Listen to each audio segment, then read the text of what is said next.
Hikaru facing off against 17-year-old Pranav. Pranav yesterday had a very solid draw against Abdusattorov. What has happened here? Shall we bring up the analysis board and check out this game? Yes. So, the game went as we spoke before. It's b6 and a3. So, if I'm not mistaken, this is like the Queen's Indian Petrosian line. Yep. That's what it's called, yeah. So bishop a6, queen c2, and bishop goes back to b7, knight c3, c5, e4, cd4, knight d4, and bishop c5. And after knight b3, knight c6. Yeah, this is one of those lines that both white and black have to be careful because there are so many similar move orders. I think I played a crazy game like this when I played against American Master Ben Feingold, and I was playing with black pieces, and it was just such a crazy game. So, but it happened like many years ago. And after knight c6, Hikaru is thinking, yeah, It's very similar to the game that Magnus lost against Suleimanov. yeah. Knight f3 instead of knight b3, right? Yes. And well, there it was very important that Magnus retreated the bishop not to e7 but to d6. But here, the bishop hasn't even retreated at all. So it's the big question to take the bishop, but I will check out. I just need to input the moves. I will f3 check out the was database. played. Yeah. f3 was played relatively quickly by Hikaru, which is an interesting move too. Kind of avoiding any. No, not like knight g4 was an idea. No. I'm just kind of thinking, yeah, like taking on c5 is one thing, then b takes, and you have to care of d4 square. So perhaps, even though you wouldn't mind taking in the long run, first prepare, but then f2, f3 is not necessarily the first move that comes to mind, right? You'd probably attempt to develop one of the bishops. Yeah, like nothing was hanging. e4 pawn was protected, so you could play bishop e2 if you're planning for short castle. You could play perhaps like bishop f4 or something if you're planning to castle long. Yep. Okay, so they're still in the realm of the theory. Did you find anything, Yovi? I'm just getting there. Yeah, so just a friendly reminder.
do something. No, Yeah, like he's looking we are in that direction. lagging a little bit behind. Yeah. We are, but the camera says it all right. Hikaru poised to move that rook, and he's reaching for the a8 rook. Okay, it should be the same. Yep, on the board.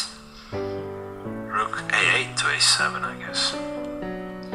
So you faced Hikaru many times. What's it like playing him? Actually, not many times. In classical, it's only been once in Norway. Norway chess, yeah. It was a very complicated game. I was better, but I lost in the end.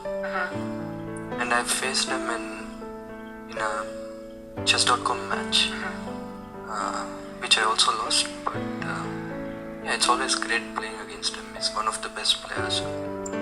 Okay, he's in faster time controls. Of course, he's second to only Magnus. Yeah. What do you feel like Hikaru's greatest strength is? I think his practical plays. Just rook b7. Rook b knight b7, rook b7, and he's gonna go here, and this will be the game. And nicely done, Hikaru. Rook b7, winning material. What amazes me with Hikaru that he really combines it with a lot of streaming. And at some point, like a few years back, it felt like, okay, Hikaru is the streamer who occasionally plays the tournament, this and that, and then all of a sudden he starts playing those tournaments. He's still one of the best in the world, and that was very impressive. I find that very impressive because he plays the chess game. He recaps afterwards. On his free day, he streams all day, but he seems to just win everything. He won Norway chess. Here he's playing well. He just seems to be getting better and better. And well, Pranav taking the rook, but after rook a7, there we see handshake. Hikaru Nakamura wins, which means that he moves on to 6 points. And now everything is going to hinge on our 4 players on 5.5 points out of 7. Will Eric Geisy be able to win? And the other question is, what is happening between Karthikeyan and Narayanan?